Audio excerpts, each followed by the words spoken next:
कि दुनिया की कोई भी एक ऐसी दवाई का नाम बताओ जिससे कोई भी एक बीमारी थोड़ा बहुत, पूरा नहीं, थोड़ा बहुत ही ठीक होता हो, पूरा तो छोड़ ही दीजिए, थोड़ा बहुत ठीक होता हो, ऐसा कोई एविडेंस है तो वो दिखा दो। ये जब मेरे मेडिकल कॉन्फ्रेंसेस होते हैं जहां सिर्फ साइंटिस्ट डॉक्टर्स आते हैं देश में विदेश में, वहां ये मेरा सवाल होता है। और अगर किसी ने दिखा दिया मैं आपको 1 लाख रुपए दूंगा। ये एक ओपन चैलेंज कई सालों से है और वो अभी भी जारी है। अगर आप में से भी कोई दिखा सके तो आपके दिमाग में बहुत सारे दवाइयों के नाम आ सकते हैं जो दवाई अपने टाइम टाइम पे लिया हो, लेकिन अगर उनके एविडेंस देखने जाएंगे तो आप हैरान होंगे, एविडेंस नहीं मिलेंगे। टू स्टार्ट विद, अगर मैं एक आध दवाई का नाम बोलूं जो सबसे ज्यादा पॉपुलरली आप सबने लिया होगा, मान लीजिए पैरासिटामोल लिया, बुखार है तो पैरासिटामोल ले लिया। इसमें तो डॉक्टर को भी सलाह नहीं करते, या कोई भी आप टॉफी की तरह घर पे ही रख लेते हैं, यूं ही लेते रहते हैं। 200 साल पुरानी, दुनिया की सबसे पुरानी दवा paracetamol, which is most common also. तो यहीं से अगर शुरू करते हैं, क्या मेडिकल लिटरेचर में ऐसा कोई सबूत है कि इस दवाई को लेना वर्सेस नहीं लेना एक ही सिचुएशन में? मान लो दो लोग हैं और दोनों को एक ही जितना बुखार है, दोनों को एक ही सारे सिम्टम्स हैं, एक ने सोचा मैं दवाई ले लूं, दूसरे ने सोचा मैं नहीं लूं पैरासिटामोल। तो जिसने लिया, क्या एविडेंस ये कहता है कि उसकी वो ज्यादा जल्दी ठीक हो जाएगा या ज्यादा उसके आसानी से ठीक हो जाएगा? द आंसर इज, इसका ठीक विपरीत आंसर है। इसका आंसर ये है कि जिसने दवाई ली उसका जो बीमारी है, बुखार है, वो ज्यादा लंबा चला, उसको ज्यादा सिम्टम आए, उसके लंबे साइड इफेक्ट आए, इन कंपैरिजन टू जिसने कुछ भी नहीं किया। तो ये मैंने एक उदाहरण दिया। ऐसे वन बाय वन कोई भी मेडिसिन का नाम आप लेंगे तो मेडिसिन लेना वर्सेस कुछ नहीं करना, मेडिसिन लेना वर्सेस कुछ नहीं करना, ये इंपॉर्टेंट है, राइट? कंट्रोल एक, जब भी रैंडमाइज कंट्रोल ट्रायल होता है तो एक ग्रुप का बोलते हैं कंट्रोल ग्रुप, जिसे जो कुछ नहीं कर रहा है, एक है एक्सपेरिमेंटल ग्रुप जिसको दवाई दिया। अब दोनों में कंपैरिजन कि दवाई देने के बाद ये कितनी देर में ठीक हो रहा है, इनके कितने साइड इफेक्ट हुए, और जिन्होंने नहीं लिया उनके कितने हुए। इस तरह से रैंडमाइज कंट्रोल ट्रायल होता है और ऐसे लगभग सारी दवाइयों की होती हैं। तो एक एक करके उठा के, एक एक करके, जो बात मैं आपको बता रहा हूं, आप में से जो लोग कोई भी दवाई लेते हैं वो किसी न किसी डॉक्टर ने प्रेस्क्राइब किया होगा। उसी डॉक्टर से पूछिए कि ये आपने दवाई प्रेस्क्राइब किया तो ये दवाई लूं वर्सेस मैं ये दवाई ना लूं, तो एविडेंस क्या कहता है? डॉक्टर क्या कहता है वो छोड़िए, उनको जहां से पढ़ा वो एविडेंस क्या कहता है? अगर कोई एविडेंस है तो दिखा दो। अभी कुछ समय पहले ये 1 लाख का चैलेंज बीबीसी लंदन को पता चला तो उनका फोन आया, उन्होंने बोला कि भाई ये चैलेंज हम स्वीकारते हैं, हम आपको दिखाते हैं एविडेंस। मैंने कहा दिखा दो। 10 दिन बाद एक मेल आया, एविडेंस आया, देखो जी HIV एड्स की दवा की वजह से लोग जिंदा हैं और सबूत ये रहे। तो जो सबूत उन्होंने दिए, मैं एग्जाम्पल के तौर पे बोल रहा हूं ताकि आप गलत सबूत में ना फंसें, वो है दवाई A वर्सेस दवाई B। कि HIV के पेशेंट से फॉर एग्जाम्पल, राइट, जिनको वो HIV मानते हैं, कि एक को रेटिनोविर दिया, एक को लेपिनोविर दिया। अब इन दोनों में कंपैरिजन है, जबकि होना क्या चाहिए? एक तीसरा ग्रुप होना चाहिए। वो कौन सा होना चाहिए? कंट्रोल ग्रुप, जिन्होंने दोनों में से कोई भी नहीं लिया, तब जाके कंपैरिजन होगा। तो चालाकी यह है कि आजकल के जो रैंडमाइज कंट्रोल ट्रायल होते हैं उनमें कंट्रोल ग्रुप नहीं रहते। जब जहां जहां भी कंट्रोल ग्रुप रखा, जिसने कुछ नहीं किया, वहां वहां वही वाला ग्रुप जीत गया। तो ये एक इंपॉर्टेंट बात है, ताकि आप बातों में ना आके आपको देखना है कंट्रोल ग्रुप है क्या, जिसने उसी स्थिति में कुछ भी नहीं किया हो, इन कंपैरिजन टू जिसने उस स्थिति में वो एक्सपेरिमेंटल दवा ली हो। तो यहां पे एक इंपॉर्टेंट बात समझाना चाहता हूं। 2 तरह की बीमारियां होती हैं लगभग, जैसे हमें बोलते हैं लाइफस्टाइल डिजीज, यानी कि लाइफ के स्टाइल की वजह से है।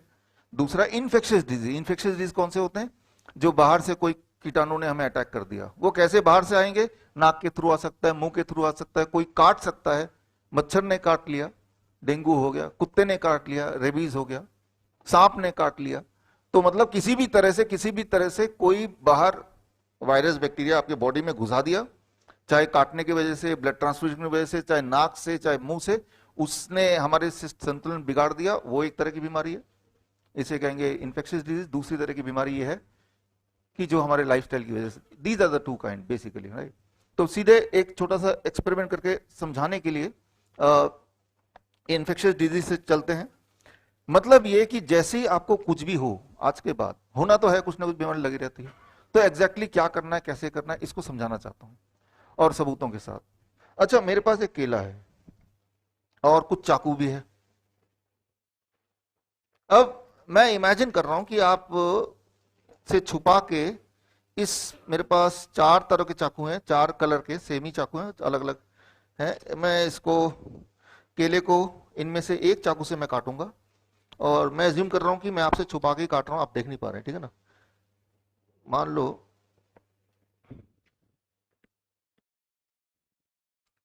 इमेजिन कीजिए कि आपने देखा नहीं है, राइट। जिनको आगे उनको थोड़ा बहुत दिख गया होगा, है ना, उसको इग्नोर करते हैं। ये छोटा सा एक एग्जाम्पल देने के लिए बात कर रहा हूं। आपको ये दिखा सामने आपके, में ये ले आया, देखो जी ये केले के कुछ टुकड़े हैं और अब टुकड़ों में मैंने इनमें से कोई ना कोई चाकू यूज किया है, ऐसा दूर से दिखा रहा हूं, पास भी नहीं जाने दे रहा। अब क्या इन चारों, इन टुकड़ों को देख के कोई बता सकता है इनमें से कौन सा वाला चाकू हो सकता है, राइट। ये चाकू को मान ले एक बार हमने धो भी देता हूं, एक स्टेप आगे बढ़ जाते हैं, मैं समझ रहा हूं आपके दिमाग में क्या चल रहा है, राइट। तो अब मैं चाकू आपको दे भी दूं तो व्हाट इज द पॉसिबिलिटी, सिर्फ चाकू में फर्क है कि इनका हैंडल अलग अलग है, ब्लेड सबका सेम ही है। क्या सिर्फ चाकू और ये कटा हुआ देख के बोल सकते हैं ये कौन से वाले रंग वाले चाकू से कटा होगा? Certainly not. ये आप तब बोल सकते थे जब जो हो रहा था तब आप देख रहे थे, ओनली देन आप बोल सकते थे। सिर्फ इस रंग के आधार पर नहीं बोल सकते थे, बिकॉज रंग ने नहीं काटा, काटा तो ब्लेड ने है, और ब्लेड सबके एक जैसे हैं, बिल्कुल एक ही हैं, only colour are different, right. जिस प्रकार आप इनमें से कोई भी चाकू आइडेंटिफाई नहीं कर सकते क्योंकि उस वक्त आप वहां थे नहीं जब ये कट रहा था। आप ये बोल सकते हैं हाँ इस वक्त इस स्टेज पे यही 4 चाकू है तो इनमें से किसी ने जरूर काटा है, दैट इज ट्रू, बट कौन सा वाला स्पेसिफिकली आप नहीं बता सकते। ये क्लियर होगी बात? अब इसको बॉडी के कॉन्टेक्स्ट में समझिए। द मोस्ट इंपॉर्टेंट थिंग, हमारे बॉडी में, आपके बॉडी में, मेरे बॉडी में इस वक्त हर तरह का वायरस एंड बैक्टीरिया है ही है। ट्यूबरकुलोसिस वाला, टाइफाइड वाला, मलेरिया वाला, हेपेटाइटिस वाला, कोरोना वाला, इन्फ्लुएंजा वाला, सारे के सारे बैठे हैं अंदर आपकी स्किन में, आपके स्टमक में, बल्कि वो अच्छे खासे तादाद में आपके रेस्पिरेटरी ट्रैक्ट में, हर तरह के आपको मिल जाएंगे, है ही है। मान लो रेस्पिरेटरी ट्रैक्ट में, अब जब आपको खांसी जुकाम बुखार होगा, राइट, तब डॉक्टर बोलेगा ऐसे करो, कोरोना का टेस्ट करा लो, तो वो तो बैठा ही है। तो टेस्ट करने से सिर्फ ये पता चलेगा हाँ ये वाला चाकू मौजूद है यहां पे, लेकिन क्या इसी ने आपको खांसी जुकाम दिया, ये नहीं पता चलता, राइट। लेकिन डॉक्टर बोलेगा, हर साल डॉक्टर किसी साल बोलेगा कि इस साल अगर किसी को खांसी जुकाम बुखार होगा तो आप H1N1 का टेस्ट कराना सिर्फ। तो H1N1 का टेस्ट आज भी कराएंगे हम सब, हम में से किसी को खांसी जुकाम नहीं, आज भी वो पॉजिटिव निकल आएगा 10% लोगों का, 10% लोगों का अभी भी, क्योंकि ये वायरस बैक्टीरिया जब आप हेल्दी रहते हैं तब भी बॉडी में है और जब आप बीमार पड़ते हैं तब भी बॉडी में है। लेकिन हर साल से पहले WHO डिसाइड करता है इस साल कौन से वाले किट को दुनिया में डिस्ट्रीब्यूट किया जाए।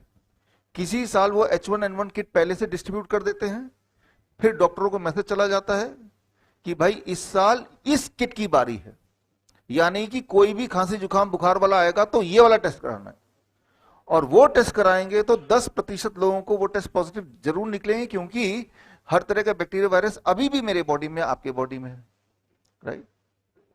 फॉर इंस्टेंस, इनके सबूत आप मांग सकते हैं, चाहे तो मैं सारे टेस्ट का इस तरह से आपको एग्जांपल दे सकता हूं जो आप प्रूव भी कर सकते हैं दोबारा करके, लेकिन उससे हमारा टाइम बहुत लग जाएगा। इसीलिए हम सीधे आते हैं कि भाई करना क्या होगा, व्हाट टू डू, राइट। आपको 5 तरह की दवाइयां लेनी होंगी। दवाइयों का मतलब, मेडिसिन का मतलब सिर्फ वो नहीं जो टॉनिक टैबलेट है। अगर डिक्शनरी में मेडिसिन का कोई मीनिंग देखेंगे, डिक्शनरी मेडिसिन का मतलब होता है कोई भी ऐसा साइंस जो आपको बीमारी को प्रिवेंट करने में या क्योर करने में मदद करे, वो मेडिसिन। क्लियर होगी ना? What is medicine? Medicine is any science which can help you to prevent or cure a disease, that is medicine. Medicine does not only mean कि कोई टैबलेट हो, कोई टॉनिक हो तो ही वो बोतल में होगा तो ही वो मेडिसिन है।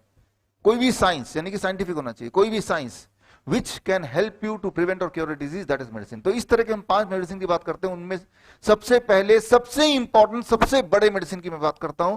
ये सबसे बड़ा मेडिसिन, अगर आप चाहते हैं कि भाई यहां से बाहर सिर्फ मैं एक ही चीज लेके जाऊंगा, तो वो ये है जो मैं अगले 2-3 मिनट में करने जा रहा हूं, the most powerful medicine of the earth, जो हमने देखा अपने पेशेंट में। और इस मेडिसिन का नेक्स्ट स्लाइड, ठीक है, टाइम एज मेडिसिन, ये सबसे इंपॉर्टेंट है। टाइम एज मेडिसिन, समय इज ही मेडिसिन है। इसको मैं समझा देता हूं 1 मिनट में। आपके बॉडी का हर ऑर्गन का एक बायोलॉजिकल क्लॉक होता है, इसे कहते हैं circadian clock of the body. वो सर्केडियन क्लॉक के ब्रेक करने से आपके अंदर बीमारी आती है, वो सर्केडियन क्लॉक को ठीक करेंगे तो आपकी बीमारी जाएगी। सर्केडियन क्लॉक क्या है, आपको समझाने के लिए एक छोटा सा एग्जांपल दे देता हूं, तो ये टाइम एज मेडिसिन का एग्जांपल मिल जाएगा। मान लीजिए इस स्टेज में ऑर्केस्ट्रा के लिए बहुत सारे म्यूजिशियन बैठे हैं, तबले वाला बैठा है, गिटार वाला बैठा है, बांसुरी वाला बैठा है, और सब लोग जब म्यूजिक अपना अपना बजा रहे हैं तो आपको जो सुनाई पड़ता है उसे आप म्यूजिक बोलते हैं ना। लेकिन क्योंकि ना केवल ये अच्छा अपना आप बजा रहे हैं, बल्कि इनके बीच में एक तालमेल भी है।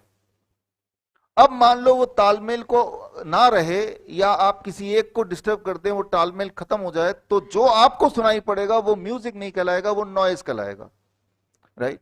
इंपॉर्टेंट सिर्फ इतना नहीं कि वो अपने आप में कितना अच्छा बजा रहा है, इंपॉर्टेंट ये कि वो बजाते हुए कितना बाकियों से तालमेल भी रख रहा है। ये जो तालमेल है बिटवीन ऑल द म्यूजिशियन, इस तालमेल को बॉडी के कॉन्टेक्स्ट में बोलते हैं circadian rhythm of the body. Body में भी कई सारे ऑर्गन्स हैं, राइट, कई सारे इंस्ट्रूमेंट है, एक का नाम हार्ट है, एक का नाम किडनी है, एक का नाम लंग है, एक इस तरह से ना, एक का नाम ब्रेन है।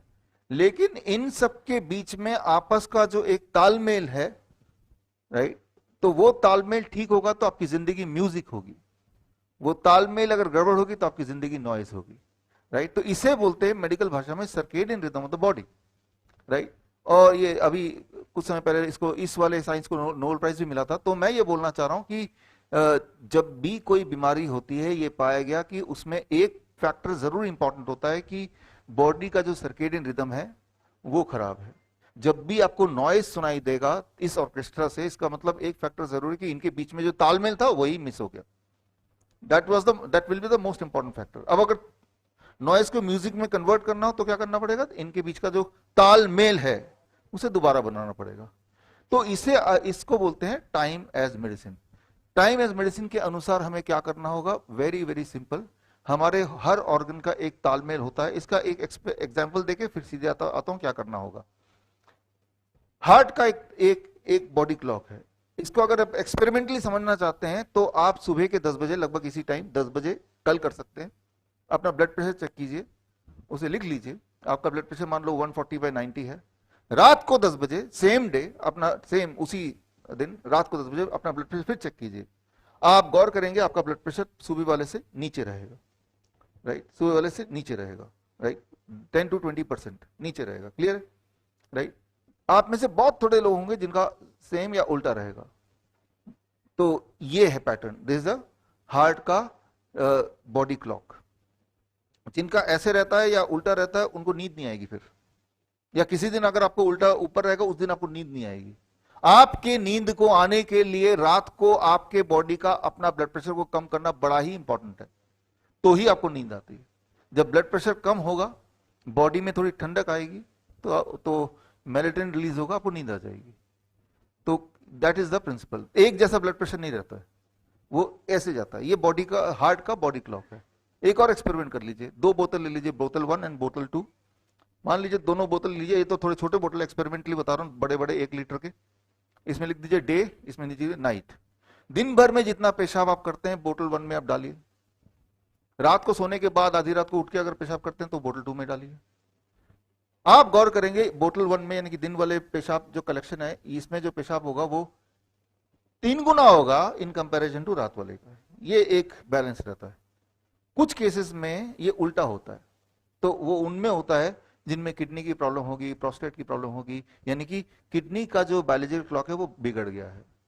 तो मैंने आपको उदाहरण के तौर पे बताया कि किडनी का बॉडी क्लॉक, हार्ट का बॉडी क्लॉक, ये this role time as medicine, इसको अगर ठीक कर लें तो कोई भी बीमारी आराम से ठीक हो सकती है। ठीक इसी तरह से आपका जो पेनक्रियाज है उसका भी एक बॉडी क्लॉक है, बस इसको समझने की जरूरत है। आपका पेनक्रियाज जो इंसुलिन बनाता है वो सुबह रफली 8 बजे सो के उठता है, राइट। आपकी सिंप्लिसिटी के लिए बोल रहा हूं, हालांकि इतना सिंपल है नहीं ये। 8 बजे सुबह सो के उठता है और रात को 8 बजे सोने चले जाता है, राइट, 8 AM to 8 PM, और रात को 8 PM से लेके अगले दिन सुबह तक 8 बजे तक वो सोता रहता है, इनएक्टिव मोड में होता है। तो आपको सिर्फ एक चीज करना है, अगर आप ये डिसाइड कर लें कि कल से जो डायबिटीज के पेशेंट है, बीपी के पेशेंट हैं, जो ज्यादा मोटे हैं, जिनको घुटनों में दर्द है, ये सारे लोग डिसाइड कर लें या सभी डिसाइड कर लें कि मैं सुबह 8 बजे से पहले कुछ नहीं खाऊंगा और शाम के 6 बजे से पहले डिनर कर लूंगा, उसके बाद कुछ नहीं खाऊंगा। 6 बजे जो भी आप खाएंगे वो 8 बजे तक डाइजेस्ट हो जाएगा, फिर इंसुलिन पेनक्रियास होने चला जाएगा। हर दिन 10 आवर ब्रैकेट में आपको खाना है, सुबह 8 बजे से लेके शाम के 6 बजे तक। मैं खाने कम नहीं बोल रहा हूं, मैं ये भी नहीं बोल रहा हूं कि भाई क्या छोड़ना है क्या खाना है वो आपकी मर्जी, जो आप कर रहे हैं वही कीजिए। ना तो आपके खाने के क्वांटिटी को छेड़ रहा हूं, ना काइंड ऑफ फूड को छेड़ रहा हूं। मैं सिर्फ इतना बोल रहा हूं जो भी आप खाना चाहते हैं सुबह 8 बजे के बाद शुरू कीजिए, रात के 6 बजे से पहले खत्म कर दीजिए। उसके बाद कुछ मत खाइए। पानी पी सकते हैं, राइट, जितना चाहे पानी कभी पी सकते हैं, वो खाना नहीं, राइट। और मतलब पानी के अलावा कुछ नहीं मुंह के अंदर जाना चाहिए। अगर आप ये कर पाते हैं, अगर आप कर पाते हैं, अगर इसलिए बहुत लोग बोलेंगे हम नहीं कर पाएंगे, तो फिर तो क्या बोलेंगे, लेकिन कर पाएंगे तो आप हैरान होंगे, 1 हफ्ते के अंदर आपका ब्लड शुगर नीचे जाने लगेगा, 15 दिन के अंदर आपका ब्लड प्रेशर नीचे जाने लगेगा, दवाई कम करना मजबूरी हो जाएगा, 21 दिन के अंदर आप देखेंगे घुटने के दर्द वगैरह ठीक होने लगेंगे, 1 महीने के अंदर आपका बॉडी वेट जो ज्यादा मोटे हैं 5% रिड्यूस होने लगेगा, आपकी एनर्जी बढ़ने लगेगी, आपकी नींद पहले 3-4 दिन के अंदर बड़ी अच्छी गहरी आने लगेगी। जो लोग डिप्रेशन में रहते हैं पहले 2 या 3 दिन के अंदर उनके डिप्रेशन में आपको बहुत ही गिरावट दिखेगी, तो वो चीयरफुल रहने लगेंगे। तो ये सारे फैक्टर आ जाते हैं जैसे ही आपने एक चीज बदली, बस टाइम एज मेडिसिन, कुछ नहीं करना है। मैं तो ये भी बोल रहा हूं कि आप मेरी बात ना भी मान के जस्ट एक्सपेरिमेंटली करके देखिए, नुकसान तो कुछ है ही नहीं ना, राइट। एक्सपेरिमेंटली करके देखिए, खास तौर पे वो लोग जो इंसुलिन डिपेंडेंट लोग हैं, खास तौर पे वो लोग जो तकलीफ में हैं, जिनका रूटीन बिगड़ा हुआ है, बिकॉज वो बॉडी पेन उनके साथ कुछ काम ही नहीं होता फिर, तो वो लोग जैसे ही करेंगे आप देखेंगे कि धीरे धीरे धीरे धीरे उनकी बीमारी कम होती जाएगी। इसका ठीक उल्टा कर सकते हैं। मान लो आपका कोई दुश्मन है, आप डिसाइड कीजिए कि रात के 12 बजे एक लड्डू खिला देंगे उसको, तो आप किसी भी अपने टाइम ब्रैकेट को जितना बढ़ाएंगे उतनी बीमारी बढ़ेगी, टाइम ब्रैकेट को जितना घटाएंगे उतनी बीमारी ठीक होने लगेगी।